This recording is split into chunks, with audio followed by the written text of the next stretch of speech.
Loin des regards indiscrets, dans son univers, Laurent Claude s'invente.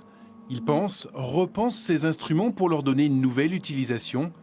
Aujourd'hui, c'est une orange qui sert de cobaye à ce géotrouve-tout moderne. Voilà un appareil que j'ai développé pour mesurer la force pour couper les morceaux de sucre. Voilà pour mesurer la fermeté des seins de femme. Et ça, c'est pour mesurer simultanément la couleur et la fermeté des cerises. Et ça marche, ça cartonne même. En 2 ans, cet ingénieur de formation a déjà triplé son chiffre d'affaires.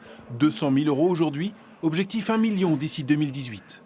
Voilà, tous les petits points sur la carte, c'est tous les endroits où j'ai vendu des instruments, une 50aine de pays dans le monde.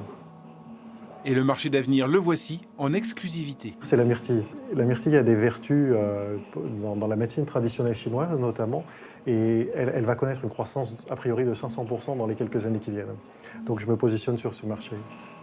La matrice du 22e siècle, Laurent Klotz la connaît déjà. Ses produits se construisent tout seuls grâce à 2 imprimantes 3D, se vendent tout seuls grâce à son site internet. J'optimise le référencement justement pour être retrouvé par des gens qui cherchent des instruments qui sont en relation avec mes compétences. Des compétences nouvelles avec une nouvelle voiture de fonction. Pour prendre plus le temps de penser, comme il dit, AgroStyle est la 2e société qu'il crée. Pour la première, il avait à peine 27 ans.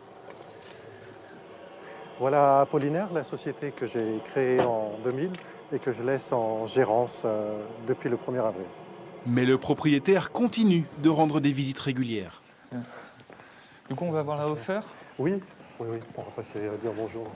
Le temps que son successeur Dimitri, un ancien stagiaire, prenne ses marques. C'est dommage que le démoulage ne soit pas plus rapide. Mais oui. Hein, c'est vrai qu'il faudrait pousser un peu la pression pour... Est-ce que du coup vous lui donnez les petits secrets qui ont fait votre réussite? Ah oui, bien sûr, oui. Autant que possible, j'essaye de m'en souvenir et de lui transmettre, oui. C'est quoi? Ah, ça, vous ne le saurez pas. Pas de gros plans des pièces non plus, secret. Ici, on fabrique notamment des radiums d'antenne spatiale pour Ariane, des isolants d'alternateurs pour l'A380.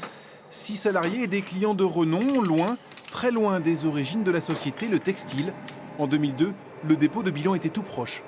Quand des clients du secteur aéronautique visitent une entreprise textile, ils n'ont pas spontanément envie de confier des fabrications. Donc au départ, c'est vrai qu'il y a eu un petit peu on a un petit peu enjolivé les choses en disant on sait faire, etc., ce qui n'était pas forcément le cas.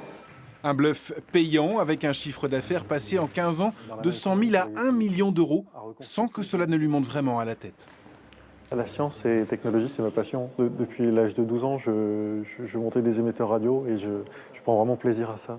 Et je me dis que dans ma vie, je veux découvrir un maximum de technologie et continuer à apprendre le plus longtemps possible, tant que j'ai le cerveau en bon état.